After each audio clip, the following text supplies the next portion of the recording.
দই বড়া খেতে ইচ্ছে করেছে, দই বড়া বানিয়েই ফেললাম। তো কিভাবে বানালাম সেটাই তোমাদের সঙ্গে শেয়ার করছি। আমি এই যে বিউলির ডাল নিয়েছি, প্রায় 7 থেকে 8 ঘন্টা ভিজিয়ে রেখেছিলাম। আর ওটা হচ্ছে তোমাদের পুরোটা দেখাইনি করাটা। তো এটা তেঁতুলের মিষ্টি আচার। আর এটা তেঁতুল আর ধনেপাতা এই দুটোরই আচারটা দেয় চাটনিটা। তো আমি আবার একটা টমেটোর টক ঝাল মিষ্টি একটা চাটনি করেছি। আর দেখো ধনেপাতার চাটনির মধ্যে দিচ্ছি আমি এক টুকরো আদা, ছোটো ছোটো করে নিয়েছি 2 টুকরো আদা, আর একটু ঝালটা বেশি দিয়েছি। লঙ্কা নিয়েছি অনেকগুলো কাঁচা লঙ্কা, আর 1 চামচ নুন নিয়েছি, একটু বিট লবণ নিয়েছি। নিয়ে এটাকে একদম মিহি পেস্ট করব। এর মধ্যে কিন্তু দই দেওয়া যেতে পারে, আমি দেইনি। এই দেখো একদম মিহি পেস্ট করেছি, খুব সুন্দর কিন্তু পেস্ট করতে হবে। আর ডালটা প্রায় 7-8 ঘন্টা ভিজিয়ে রেখেছিলাম। ডালটা একদম ফুলে ফেটে ফেটে গেছে দেখো। এই দেখো 3 রকম চাটনি। এটা হচ্ছে তেঁতুলের মিষ্টি আচার চাটনি আর কি। আর এটা হচ্ছে ধনেপাতার। আর 1 কেজি দেখো টক দই নিয়েছি। আর আমি টমেটোর একটা টক ঝাল মিষ্টি চাটনিও করেছি। তো দেখো একদম মিহি করে কিন্তু আমি পেস্ট করেছি, সামান্য একটু জল দিয়ে পেস্ট করেছি। তো যাই হোক, জল যেন বেশি না হয়। তারপর এর মধ্যে মেশাতে হবে আমার 2 চামচ আমি নুন নিয়েছি, আর অল্প করে একটু জিরে নিয়েছি, অল্প করে মৌরি আর জোয়ান নেব। জোয়ান ইচ্ছে করলে তোমরা দিতে পারো, নাও দিতে পারো। আর এর মধ্যে একটু সামান্য একটু জিরে গুঁড়ো দিয়েছি। দিয়ে এবার আমি একদম তো মিহি পেস্ট হয়েছে, আর ঠিক 4 থেকে 5 মিনিট এটাকে ফ্যাটাবো। ভালো করে ফ্যাটালে বড়াগুলো একদম তুলতুলে নরম হবে, আর ফুলে ফুলে বড় বড় হয়ে যাবে। তো যাই হোক, বাটির মধ্যে একটু জল নিয়ে দেখো, আগে আমি 2টো দিয়ে রেখেছিলাম, একদম ওপরে ভাসছে। এই দেখো, দেখছো কীরকম? বাটির তলায় কিন্তু লাগছে না, একদম ওপরে ভেসে উঠছে। দারুণ সুন্দর কিন্তু ডালটা বাটাটাও হয়েছে আর ফ্যাটানোও হয়েছে। তো যাই হোক, আর এদিকে আমি ওই 1 কেজি টক দইয়ের পুরোটা নিইনি, একটু রেখে দিয়েছি। আর বাদবাকি টক দইটা পুরোটাই নিয়েছি। নিয়ে এর মধ্যে আমি পরিমাণ মতন একটু নুন, যে যেমন টক খাবে কি মিষ্টি খাবে সেই অনুযায়ী চিনি দিতে হবে। আমি দিলাম চিনি, প্রায় 4 থেকে 5 চামচ চিনি দিয়েছি। দিয়ে এটাকে ভালো করে এবার ফ্যাটাতে হবে। এর মধ্যে কিন্তু একটু চাট মশলাও দেওয়া যেতে পারে। তো যাই হোক, খুব ভালো করে এবার আমি দইটাকে ফেটিয়ে নিচ্ছি। এই দেখো আমি সামান্য একটু চাট মশলা দিয়েছি। দিয়ে খুব ভালো করে দইটাকে ফেটিয়ে রেখে দেবো। ওই নুন চিনি এর যে জলটা বেরোবে, এতেই দইটা কিন্তু অনেকটাই পাতলা হবে। দেখো, এই দেখো আমি কিন্তু কোনো জল টল মেশাইনি। এই যে দইটা, এই যে দেখো কত সুন্দর থিকনেসটা হয়েছে, একদম বেশি পাতলাও না বেশি মোটাও না।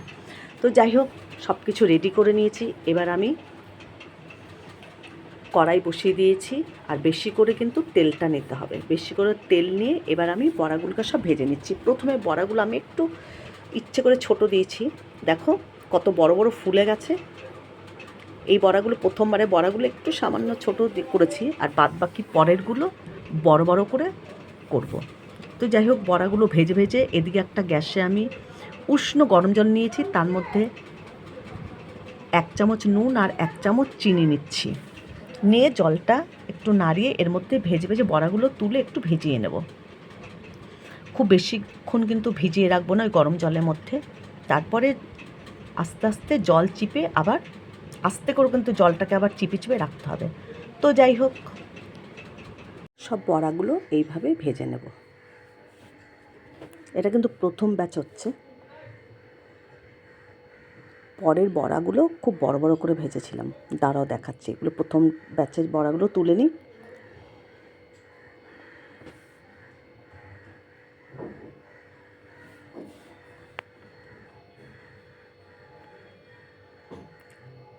দই বড়ার জন্য কিন্তু আলাদা করে ভুজিয়াও এনেছি, সব দেখাচ্ছি তোমাদের। তো যাই হোক, এবার এইগুলো জলের মধ্যে চুবিয়ে জাস্ট 1-2 মিনিট একটু ভিজিয়ে রাখবো। তারপর জলগুলোর থেকে আস্তে আস্তে চিপড়িয়ে কিন্তু জলটাকে ফেলে রাখতে হবে। বেশি জোরে কিন্তু চাপ দেবে না, তাহলে কিন্তু এগুলো ফেটে যাবে।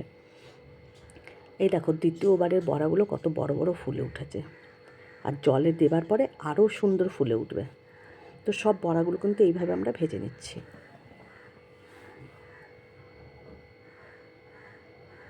আমি প্রায় 40টার মতো বড়া করেছিলাম। তো দেখো, এই যে জল দিয়ে চেপে চেপে কিন্তু এগুলো তুলেছি, আর একদম নরম তুলতুলে। এরপর প্লেটে সাজিয়ে পরিবেশন করছি। তোমরা দইয়ের মধ্যে আস্তে আস্তে চুবিয়েও তুলতে পারো, আর আমি প্লেটে দিয়ে এভাবে দই ভরিয়ে ভরিয়ে দিয়ে দিচ্ছি। এর উপরে এবার দই ওপর দিয়ে দিয়ে দিচ্ছি।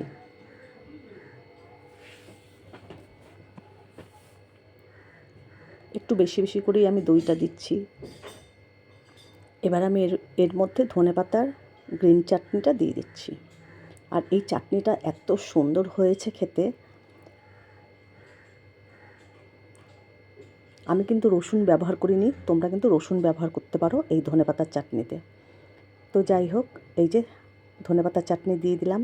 এবার আমি দিচ্ছি এর ওপর দিয়ে, এটা হচ্ছে টমেটোর চাটনি, টক ঝাল মিষ্টি করেছি চাটনিটা, এটাও দিলাম। এবার ওপর দিয়ে দিয়ে দেবো এবার তেঁতুলের চাটনি। তেঁতুলের মিষ্টি চাটনিটা খুব বেশি পরিমাণে একটা দেবো না, যে যেমন পছন্দ করে সেভাবেই নেবে। এটা কিন্তু মিষ্টি এবং টক দুটোই আছে, মিষ্টিটাই বেশি দেওয়া হয়েছে এটায়, তেঁতুল খুব টক হয় তো যাই হোক, দেখো একটা প্লেট আমি সাজিয়ে নিয়েছি। এর উপর দিয়ে এবার তোমরা চাট মশলা দিতে পারো, জিরের গুঁড়ো দিতে পারো। তো যাই হোক, আমি একটু চাট মশলা গুঁড়ো দিয়ে দিয়েছি, আর এই যে ভুজিয়া দিয়ে দিয়েছি খাবারের